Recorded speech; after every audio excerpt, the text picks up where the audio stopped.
io quando avevo 16 anni, era il 1980, barra 1981, vabbè, diciamo che già a settembre dell'80 incominciavo a mettermi le borchiette, farmi un po' i capelli così, l'abito nero con la scrittina, nell'81 i braccialetti borchiati, giubbottino nero e capelli già che mi stavo ossigenando con la camomilla, quindi diventavano rossi. 1981 a Cagliari, allora 76-77 a Londra, 1981 a Cagliari.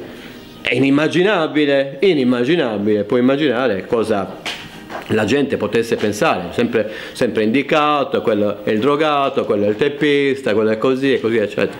Però fondamentalmente sì, io ho sempre notato questo, però dalla mia ho sempre avuto la voglia proprio di dare fastidio.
Nell'estate dell'83 abbiamo più o meno deciso di formare un gruppo e la scelta del nome è stata intanto suggerita da Giampiero, il nome è stato scelto da Giampiero, e Wicked Apricot l'abbiamo scelto perché suonava bene, sì, perché aveva un suono che ci piaceva, il concetto dell'albicocca malvagia, ognuno legge quello che vuole, no?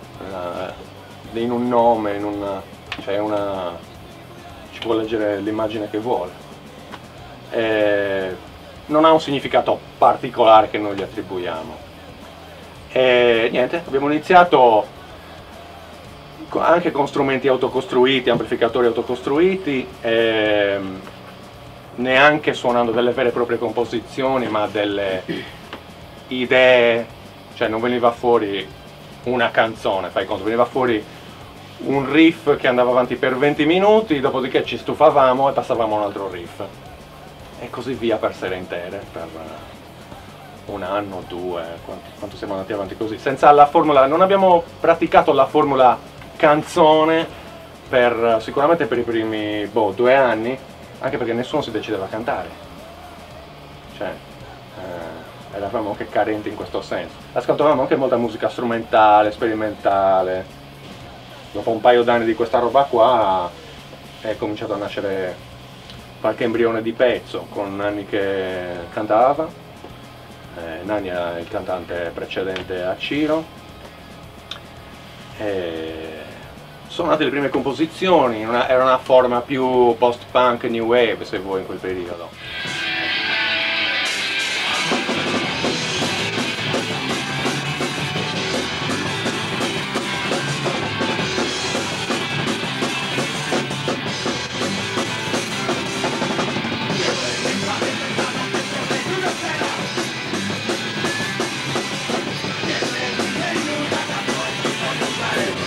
Pochi mezzi, pochi soldi e quindi difficoltà ad approvvigionarsi beni primari come chitarre, amplificatori, le cose che servono per fare un gruppo, la costruzione della sala prove, insomma tutto l'entusiasmo dell'inizio, e poi il primo concerto che fu fatto al paese in cui abbiamo sempre provato, Solemnis.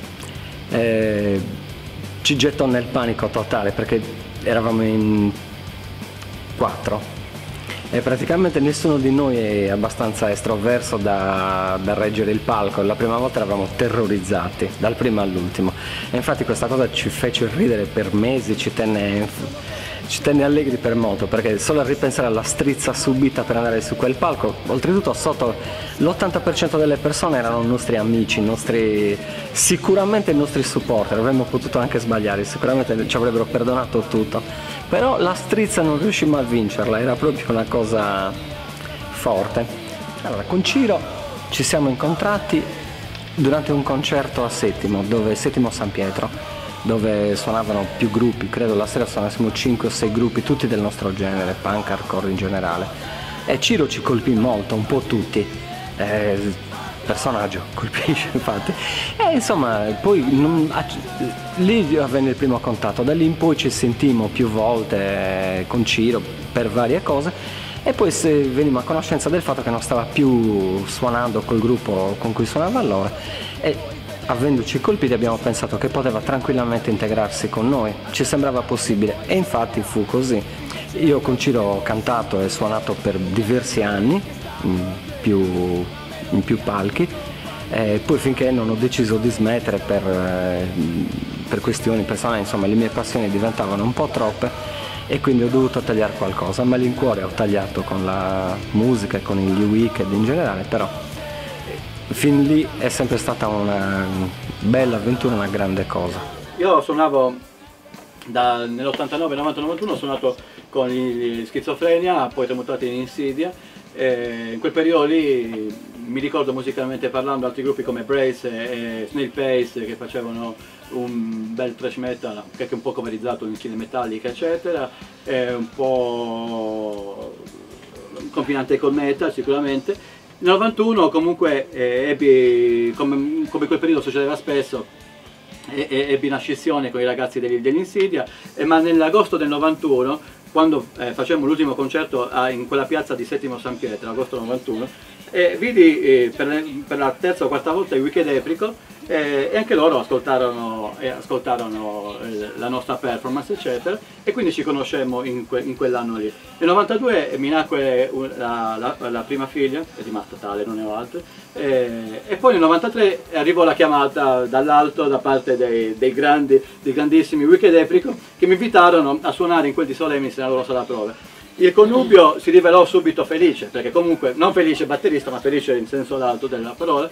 e mi tollerarono da subito, e io chiaramente fui entusiasta di suonare con loro, perché comunque avevo la possibilità di esprimere le mie idee, di scrivere quello che mi girava la testa con una base musicale assolutamente interessante, notevole eccetera, e da lì per 20 anni siamo andati avanti con una media di un disco ogni 3 anni e una media di 4-5 show all'anno. Sì, forse quello, io poi ero quello che incarnava meno il personaggio.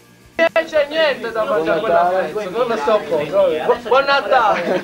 Proprio ero vittima della situazione perché mi dissero: noi abbiamo fatto un gruppo rock, tu sei il batterista. Io venivo da un background di svariati cantautori, tipo conoscevo profondamente via Paolo Fabri 43 di Francesco Guccini, quindi vi lascio immaginare, il più piccolo di tutti quanti, quindi vabbè, l'inizio è stato dal punto di vista dell'hardware abbastanza raffazzonato, no? Le bacchette fatte dalle antenne delle macchine, delle autoradio delle macchine, la batteria di fustini di Dixon eccetera eccetera.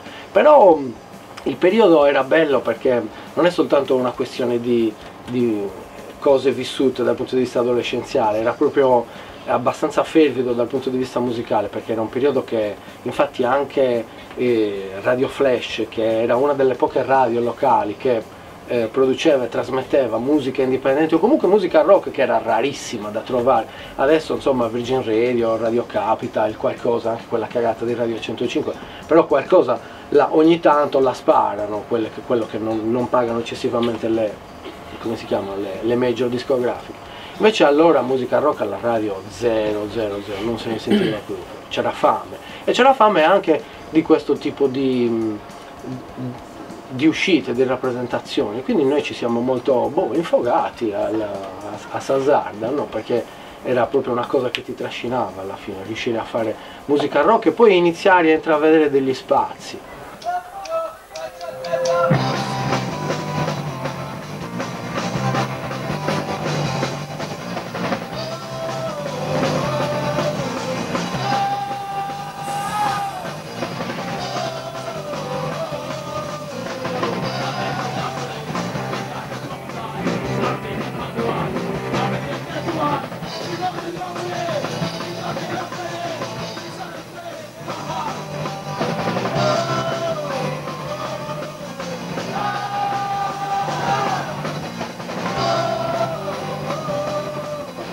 Avevo iniziato a registrare i classici demo tape. Siamo partiti in 86, praticamente uno per anno, o un 86, 87, 88 e 89, registrati Selargius, Quartus, Innai, eccetera. Il primo lavoro su vinile è stato lo split con il gruppo milanese Atrox, una facciata di vinile a testa. Nel 93 l'ho registrato a Capoterra. Dopodiché passiamo nel 1995 e registriamo Repressione nello studio di Pierpaolo, come si chiama Pierpaolo? A Sestu, Pierpaolo Meloni. Abbiamo registrato lì un altro lavoro in CD e in cassetta, poi masterizzato in CD. È un lavoro dove compari tu? Dove compaio io, suoniamo io, Giampi, Dani, Giampi, Dani, Feffe e Nanni. Poi questo era nel 95. Poi abbiamo nel 2000 abbiamo registrato qui da Giovanni Mancosu, No Copyright. Nel 2003 facciamo uscire un pessimo album, Ingiustizia, sempre registrato qui da Gio Mancosu, sempre con la formazione classica. Dani, c'era anche Dani, c'eravamo tutti, in quei i 5. Nel 2003 c'era Ingiustizia, sì. Cioè eravamo i 5 qui che siamo qui presenti oggi. Poi nel 2007 facciamo uscire Disprezzo, un altro bellissimo lavoro secondo me, sempre registrato qui da Gio Mancosu, formazione così come la vediamo in questo istante. E nel 2009, per festeggiare il 25esimo anniversario dei Wicked Apricot, abbiamo fatto uscire un vinile abbinato a un CD con una dozzina di brani, secondo me abbastanza belli lo stesso, registrata sempre qui da Gio Mancosu con la formazione qui presente. Ho aperto la sala il 21 dicembre 1991.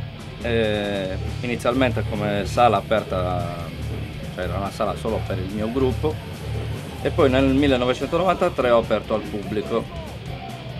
Tra i primissimi clienti forse le Blind, mi sembra di ricordare nel 93 il primo gruppo, le Blind, che sono gli attuali Tamurita, e tra i primissimi anche gli Wicked Apricot.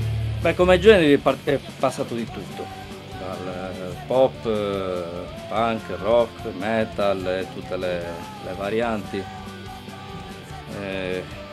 gruppi tra virgolette famosi, possiamo dire, non so, mi vengono i Salem Slot, un po' più recenti Burning Ground, ma anche tanti altri, tipo Sikhitikis, insomma un po' di tutti i generi, da subito, perché loro sono persone, cioè non lo dico perché sono qua presenti, però sono persone spettacolari e cioè, non li ho mai ritenuti come clienti. Anche del resto anche buona parte degli altri gruppi che vengono qui si instaura sempre un rapporto d'amicizia normale alla fine, perché però con loro in modo particolare perché Ciro è il cantante e un mattacchione, il resto della band si sa. Tra le registrazioni più divertenti ci sono proprio i CD degli Wicked, anzi senza dubbio i più divertenti sono i lavori che abbiamo fatto assieme.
Bene, i testi grosso modo me li invento in base comunque alla musica che mi propongono gli altri ragazzi, perché comunque è la musica che mi dà l'ispirazione. Io ho molte idee in testa, ma in base ai riff che i ragazzi propongono, i cambi eccetera, sembrerà strano ma mi viene proprio in mente il soggetto da sviluppare in base a quella musica. Cerco di variare il più possibile, cerco soprattutto di cantare, ripeto ancora una volta, in italiano, che non è scimmiottare l'inglese e fare rime e fasulle, e quindi mi permetto di dire che non è assolutamente facile fare il nostro genere cantando in italiano, e cerco di spaziare a tutto campo per quanto riguarda le tematiche che sono presenti e ci circondano quotidianamente, ma quindi a partire dagli anni 80 fino ad arrivare al 2013, senza tralasciare nessun argomento. Argomentazioni che reputo assolutamente interessanti e non effimere.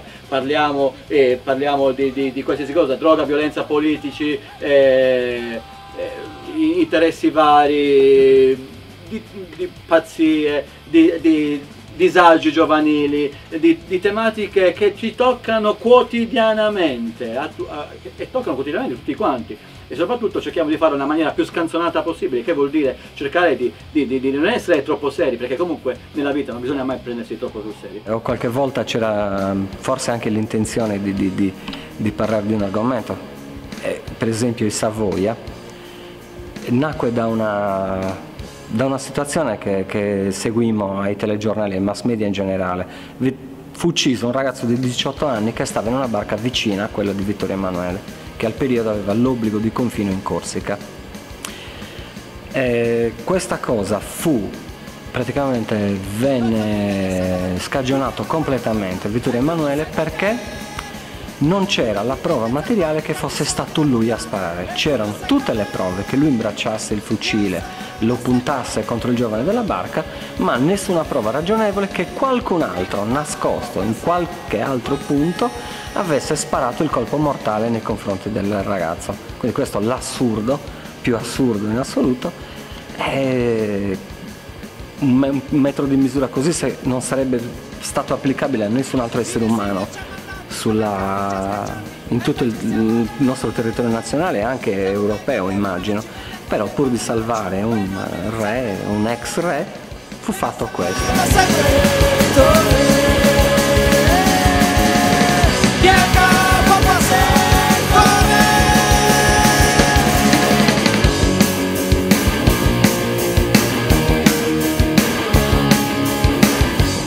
Ce ne sono tanti concerti, ne abbiamo fatto tanti in vari punti, dal jazzino al Dr. Blues, al TT Twister, allo skate park, eccetera eccetera. Ce ne sono tantissimi, sicuramente non posso menzionarli tutti e faccio anche del torto a non menzionarne alcuni. Ma uno che mi era piaciuto particolarmente proprio perché in quel periodo c'era molta passione da parte dei ragazzi che ci seguivano, era il jazzino il 26 gennaio del 1995, quando il jazzino praticamente esplose per la gente presente e dove nelle immagini che io comunque poi ti ho consegnato si vede questa rovina gigantesca dove centinaia di persone stanno a ballare insieme, una cosa che difficilmente a Cagliari ho visto prima e ho rivisto dopo, ma giusto perché per la partecipazione e il divertimento che in quella giornata in particolare noi abbiamo provocato in loro.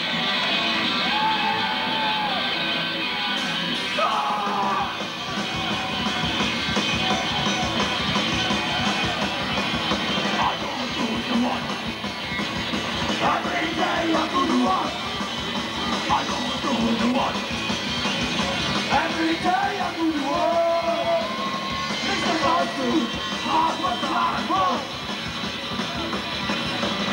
Mr. Godfrey, hard but hard work.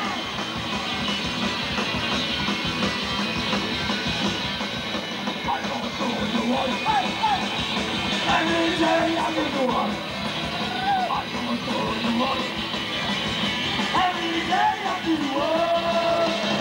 Mr. Godfrey.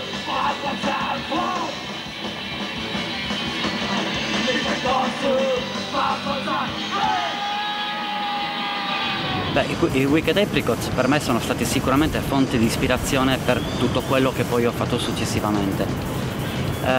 Ricordo era il primo periodo in cui io mi sono avvicinato alla musica punk, erano la fine degli anni 80, ero ancora nella fase teen, cioè nel senso che avevo ancora meno di 19 anni.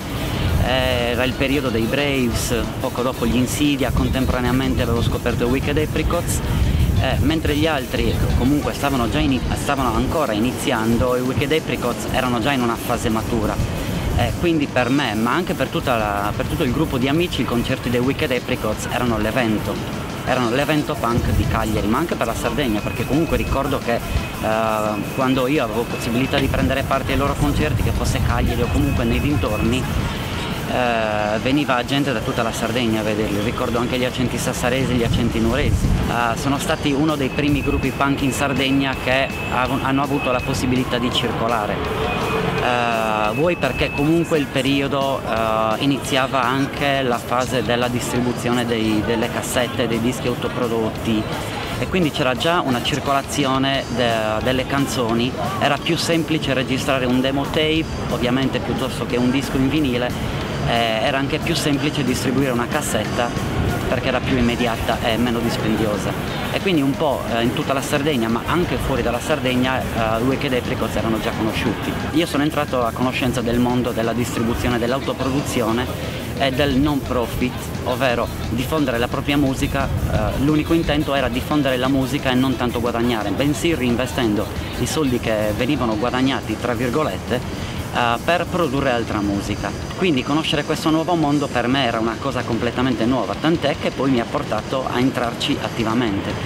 Da questa ispirazione è nata Criche Gasteddu, del quale insieme a Massimo Leonardi siamo stati gli artefici, anche se poi lui si è sempre mantenuto al di fuori.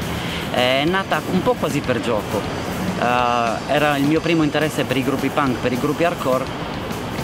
Massimo Leonardi, che già allora aveva la Apple Queens, solo come distribuzione inizialmente, mi disse: ma piuttosto che comprarti un disco, fatene mandare 10, li vendi, così poi con quei soldi te ne puoi comprare altri per venderli e far conoscere la musica che piace a te anche agli altri, perché poi era quello che si poteva trovare, non c'erano i negozi di dischi che ti vendessero i gruppi punk o i gruppi hardcore. Da lì sono stati organizzati concerti per il Senso Unico, per i Nitro Somones, per i Nuvola Blu, i torinesi, il gruppo hardcore torinese, con i quali il Senso Unico hanno condiviso diversi palchi in Sardegna, guadagnato dei soldi che poi sono stati reinvestiti per produrre quel primo 7 pollici che è stato anche l'input per la produzione della musica. il 7 pollici split Nuvola Blu senso unico? Nel 94 venni, diciamo, chiamato a fare la mia prima esperienza musicale come cantante nei senso unico, un gruppo di ragazzi di quarto che stavano iniziando anche loro a suonare. Diciamo che le influenze di questo gruppo inizialmente erano abbastanza eterogenee, si andava dai Cure ai Dinosaur Junior, il Jesus Lizard, con tutto quello che poi era il bagaglio punk, per cui io mi sono trovato benissimo, appunto perché stavo iniziando a fare il mio percorso per quanto riguarda proprio la musica punk. Erano i miei primi ascolti. Insieme ai Senso Unico nei primi anni abbiamo fatto diversi concerti, però poi c'è stata un po' anche una mia svolta personale, e qua appunto è una figata, cioè d'estate si andava per festival, perché in Sardegna in quegli anni c'erano i festival musicali non monotematici per genere, ma dove andavi a vederti veramente di tutto, e c'era Gavoi nel 94, mi ricordo si chiamava Togliti il pigiama questo festival, in una località bellissima in montagna. È un festival internazionale dove sono stato per la prima volta, appunto c'erano i Persiana Jones, gruppi inglesi, 99 Posse e in particolare i Wicked Apricots. Io ricordo questa esperienza fantastica. Wicked Apricots sul palco, chitarre a palla, questo hardcore velocissimo, un'energia paurosa. Abbiamo cominciato a muovere le transenne al ritmo proprio di queste chitarre, una potenza sonora incredibile. Lì mi è restato un po' come una cicatrice, questo hardcore, bello, compatto, massiccio, e da lì ho iniziato un attimino a mollare, diciamo, tutto quello che poteva essere la musica del momento, il grunge, tutto quello che poteva essere molto sofisticato, per buttarmi poi sull'hardcore americano dei Black Flag, dei Minor Threat, dell'hardcore old school, dei Gorilla Biscuits. E in Sardegna noi avevamo i Wicked Apricots, che era in quel momento, ma ancora adesso, la band che rappresentava quel modo di suonare, però Vacuum, per cui fatto qua in Sardegna, ed era fighissimo perché poi era fatto bene, ed ogni concerto era una figata. Sicuramente uno dei momenti più fiorenti per la scena locale isolana, non solo quella cagliaritana, è stato il periodo del jazzino. Per 3-4 anni ogni giovedì c'erano i concerti dedicati ai gruppi locali, qualche volta anche qualche gruppo ospite. È stata una formula assolutamente vincente. Ricordo che l'ingresso si pagava 5.000 lire, in quello stesso periodo è nata l'associazione Giovedì Rock di Lello De Vita, e diciamo che è stata una spinta enorme per quel periodo perché i gruppi locali avessero sfogo, potessero suonare, ma anche un incentivo ad perché altri gruppi si formassero. Beh, quello è stato sicuramente un periodo fantastico. Il Tempio dei Faraoni in quel periodo lo stesso, poi il Dr. Blues di Viale Monasteri, che fu curato da Nicola in quel periodo, poi c'è stato lo skate park per un paio d'anni a cavallo 99-2002, e poi per arrivare poi al TT Twister nel 2004 che ha funzionato fino al 2009 per 5 anni, e devo dire che il TT Twister nel 2004-2009 ho visto veramente tanti gruppi americani, inglesi e brasiliani, è stato veramente esatto come dice Fefe, veramente sia pure un po' in ritardo, ma comunque ben venga anche in ritardo, il CBGB del di Cagliari, Ferraggio stiamo parlando, ma comunque Cagliari Interland, ed è stato un posto che per i primi 3 anni almeno, 2005, 2006, 2007, 2008 è stato bellissimo. I Wicked Apricots trasmettevano energia ma anche serenità, nel senso che i loro concerti non era un concerto dei divi che vanno lì per esibirsi e far vedere che loro erano quelli sul palco.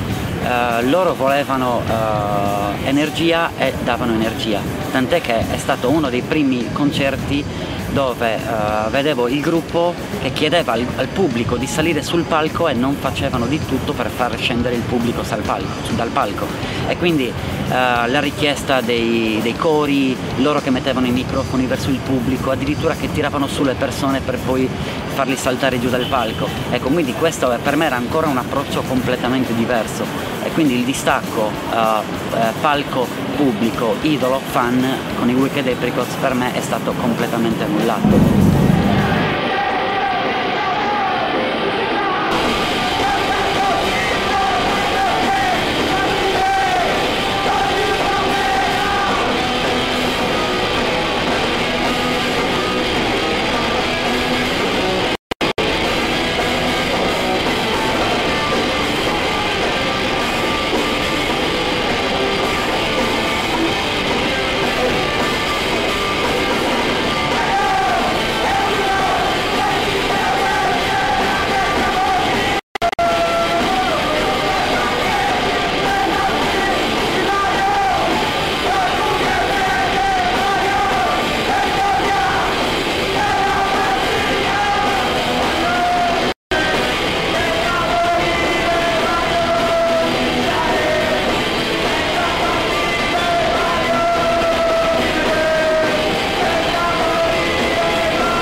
Quello che in realtà tu crei in te stesso quando fai queste cose, e non è che dici che sono punk, perché dire sono punk è cercare di traslitterare qualcosa che non sei, oppure che una cosa che viene dall'Inghilterra e quindi tu cosa ne sai.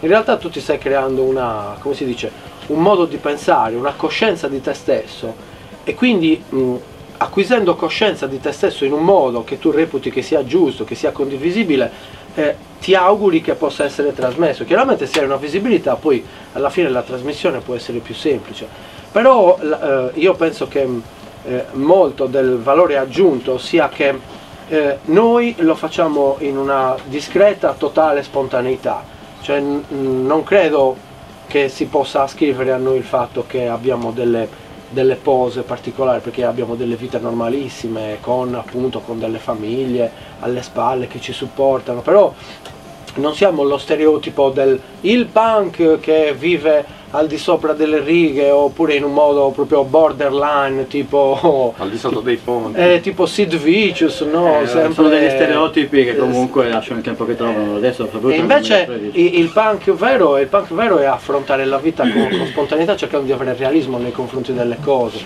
cercando di rimanere al di fuori proprio invece degli stereotipi, delle cose che ti dicono che cosa devi fare o come devi parlare, come ti devi vestire per essere quello che hai deciso di essere, che è una cazzata. Perché dici, allora io ho deciso di essere punk, allora devo ascoltare questa musica, vestirmi così, pettinarmi così e avere questo atteggiamento. Non è così. Essere punk secondo me è tutto il contrario di quello, cioè andare proprio contravvenire a tutto quello che è lo stereotipo, che è la convenzione. Cioè io voglio essere così, sono così come sono e non mi dipota nulla, non me ne frega niente di come hanno deciso chissà chi come bisogna essere, come lo stesso per essere qualcosa, che poi cosa significa essere qualcosa? Non vuol dire praticamente niente. È la rabbia pura che ognuno di noi c'ha dentro, che ci porta poi a esprimere i concetti e a cercare di essere il più esplicativi possibile per quanto riguarda l'importanza del punk. Il punk è una cosa assolutamente reale, ma non stiamo lì troppo a mitizzare niente e nessuno.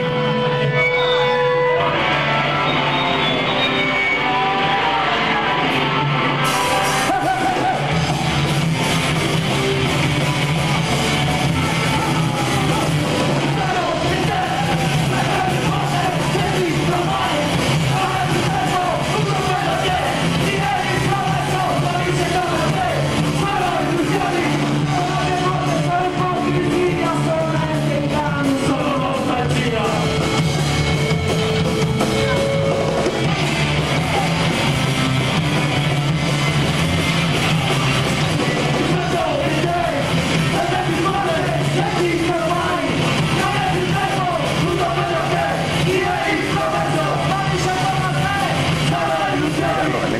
avuto dal 97 al 2007, è un negozio quindi che ha avuto una discreta storia. In realtà ho raccolto l'eredità di un negozio che stava lì, insomma, dove era il mio, qua in via Leonardo d'Arborea. Prima di me c'era il Record Store, un altro negozio che noleggiava i CD, che ho chiamato Zimbra Records. Qualcuno mi chiede ancora perché questo Zimbra, che poi mi è rimasto come soprannome. E Zimbra è il titolo di una canzone di Talking Heads, che sono uno dei miei gruppi, diciamo così, del cuore, a cui devo molto. E quindi, insomma, il nome del negozio è stato preso da Zimbra, un loro brano. Il mio negozio ha avuto la fortuna di diventare un punto di riferimento per un po' di gruppi, per tanti gruppi, perché poi in realtà alla fine tutti sono orbitati, diciamo così, intorno al mio negozio, portando le demo, perché io avevo questa caratteristica, cioè di affiancare alla distribuzione nazionale in realtà anche la distribuzione locale. Quindi il mio era un negozio dove si potevano trovare tranquillamente le cassette, perché i primi demo che circolavano con grande sforzo, devo dire, da parte di questi ragazzi, perché erano altri tempi, diciamocela tutta, stiamo parlando di un'era analogica, quindi il negozio era diventato anche un po' un punto di scambio, come dire, in cui personaggi diversi anche si sono incontrati. Devo dire, nel negozio sono nati dei progetti molto belli, e in quegli anni ricordo che il mito, diciamo così, il punto d'arrivo per molti di questi gruppi che si sforzavano appunto per fare la cassettina demo, molte di quelle io conservo anche gelosamente, il punto d'arrivo era stampare i 45 giri. Ovviamente stampare i 45 giri, stiamo parlando appunto di un'era fa, e quindi di un'era analogica. Stampare i 45 giri era davvero il punto d'arrivo o di ripartenza verso un livello successivo. E quindi io ricordo, soprattutto agli inizi di quando ho aperto il negozio, che orbitavano i 45 giri, molto spesso split, di gruppi per esempio cagliaritani e sassaresi o viterbesi, insomma non faccio nomi, comunque ricordo con molto piacere quel periodo dove suonavano per esempio Flora Batterica, Non Idonei, Nitrosomones. Era gente veramente con le palle, mi permetto di dirlo, perché erano grandi musicisti, molti dei quali suonano ancora, penso ad Alessandro Rizzu in questo momento. Cagliari e dintorni, quindi volendo citare i dintorni, a me vengono due esempi classici di quegli anni. Il primo esempio è quello dei Five for Garage di Capoterra, a cui credo molte bands italiane debbano qualcosa, e i Wicked Apricots. Wicked Apricots che io ascoltavo ai tempi delle loro prime produzioni, perché mi giravano un po' in negozio, un po' appunto attraverso acquisti fatti qui al Bastione, mi giravano le loro cose, li ho sempre trovati, come dire, un gruppo sincero, rimasi fortemente impressionato da loro quando, rientrando da un'esperienza bolognese, andai a un concerto dei Wicked Apricots, mi pare, non sono sicuro, mi pare che fosse la Semini, dove per la prima volta colsi questa loro piccola mutazione. Era evidente che volgevano il loro sguardo a questo fenomeno dell'hardcore punk italiano, e quindi li senti cantare con dei testi in italiano, velocizzando sia il cantato che la parte musicale, ne rimasi molto impressionato.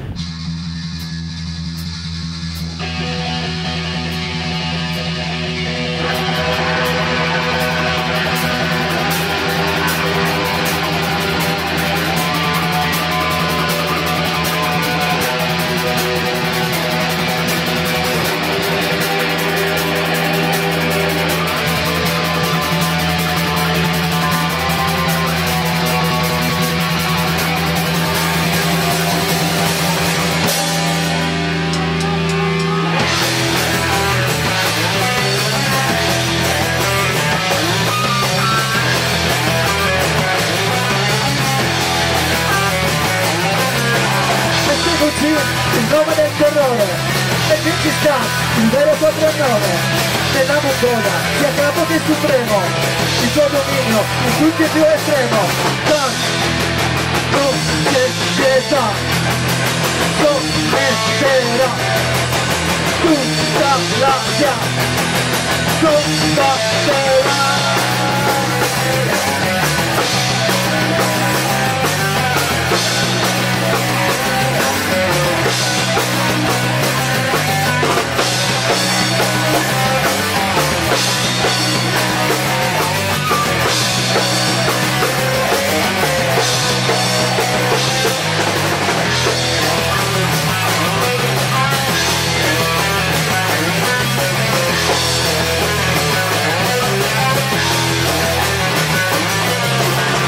si sta, che spacca le persone, con carne e fuoco, il marchio del dolore, un grande regno, più grande che sia stato, il suo dominio, nel tempo ricordato, ma non sentirà, commetterà tutta la via, combatterà.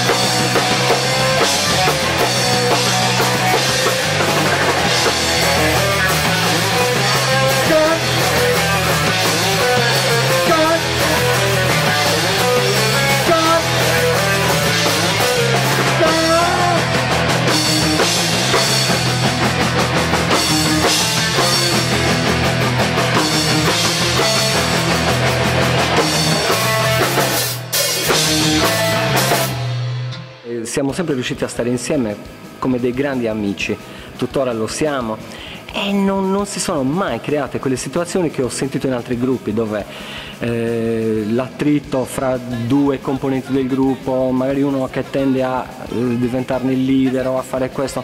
Non sono mai state queste cose nel nostro gruppo, anzi molto divertimento, molto cazzeggio, molto divertirsi.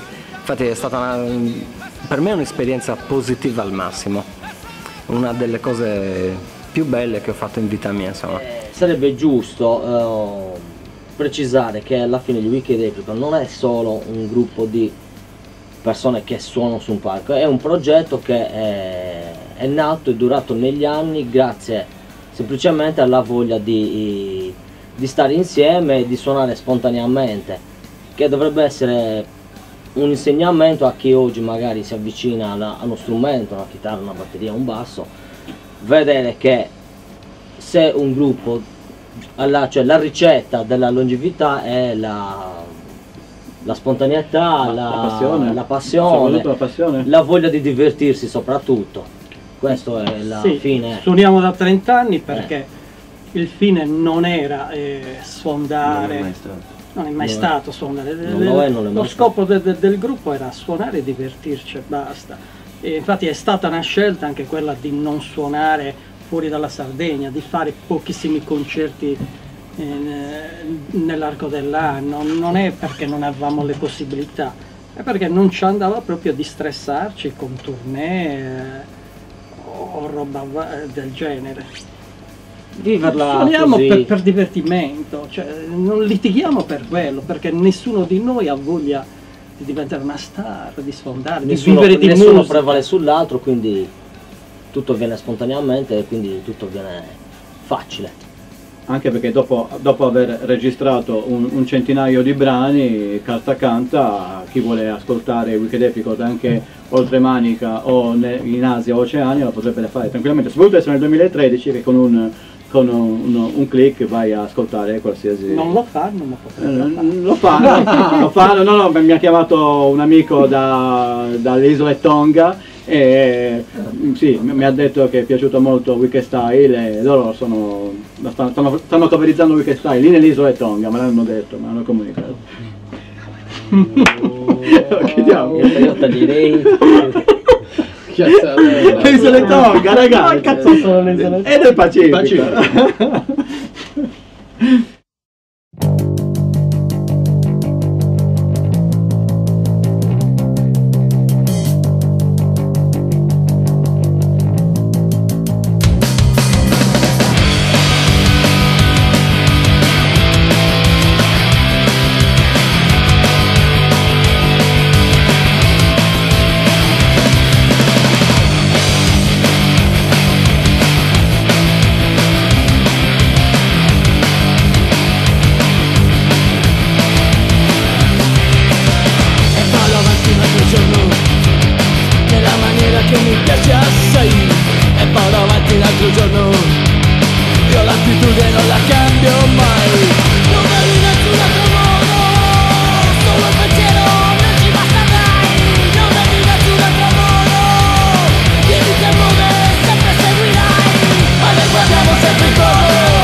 l'attitudine non la cambio mai.